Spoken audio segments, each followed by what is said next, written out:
जोहार दोस्तों, आज हम बात करेंगे स्ट्रेस के बारे में। स्ट्रेस यानी तनाव आधुनिक समाज की एक बहुत बड़ी समस्या है। मॉडर्न रिसर्चेज से पता चलता है कि अधिकतर रोगों का कारण स्ट्रेस ही होता है। यहाँ तक कि हार्ट डिजीज़ और कैंसर जैसे जानलेवा रोग में भी स्ट्रेस की भूमिका स्थापित हो चुकी है। अब सवाल यह उठता है कि स्ट्रेस आखिर है क्या?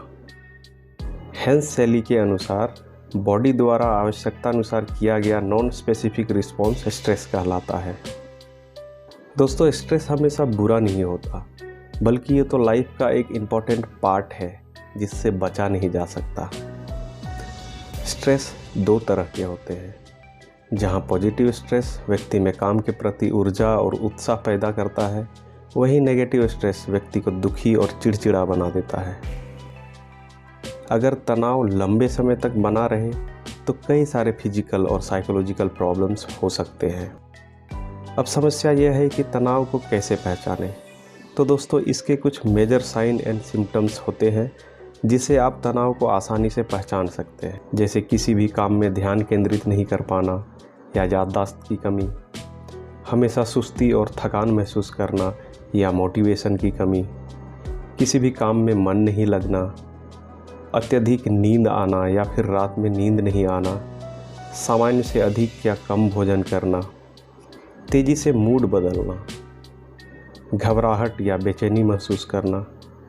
इसके अलावा सर दर्द, कब्ज या शरीर के किसी अंग में दर्द होना जैसे कई लक्षण हैं जिसके द्वारा आप तनाव को आसानी से पहचान सकते हैं। अब अगला सवाल यह है कि तनाव आखिर क्यों होता है। आजकल होने वाले तनाव के कुछ सामान्य कारण इस प्रकार हैं। जब व्यक्ति लाइफ इवेंट के साथ एडजस्ट नहीं कर पाता है तो वे स्ट्रेस का कारण बन जाती है। चाहे लाइफ इवेंट सुखद हो या दुखद, दोनों ही कंडीशन में तनाव हो सकता है, जैसे शादी या तलाक की स्थिति, किसी अपने की मृत्यु, फैमिली मेंबर्स की बीमारी, बिजनेस में लॉस या जॉब छूट जाना जैसे कई सारे लाइफ इवेंट्स हैं जो स्ट्रेस का कारण हो सकते हैं। जब व्यक्ति को दो गोल्स में से किसी एक को चुनना होता है या एक ही गोल के प्रति व्यक्ति में पॉजिटिव और नेगेटिव दोनों तरह के फीलिंग्स उत्पन्न होते हैं तो इससे एक तरह का कॉन्फ्लिक्ट पैदा होता है, और अगर व्यक्ति उस कॉन्फ्लिक्ट का सॉल्यूशन नहीं निकाल पाता है तो व्यक्ति को स्ट्रेस होने लगता है।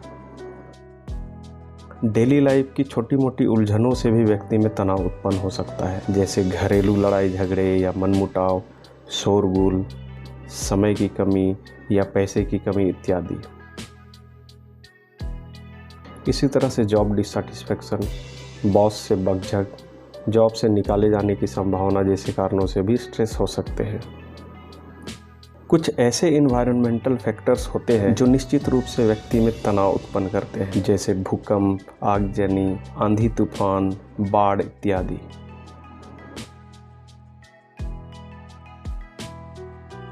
अब ये भी जानना जरूरी है कि तनाव की वजह से क्या क्या परेशानियां हो सकती है। तो दोस्तों, तनाव की वजह से लगातार थकान महसूस हो सकता है। शराब, गांजा, भांग, चरस, अफीम जैसे नशीली पदार्थों का सेवन करना, अत्यधिक गुस्सा या आक्रामक हो जाना। तनाव की वजह से रिश्तों में भी दरार आने लगता है, व्यक्ति अलग थलग रहने लगता है,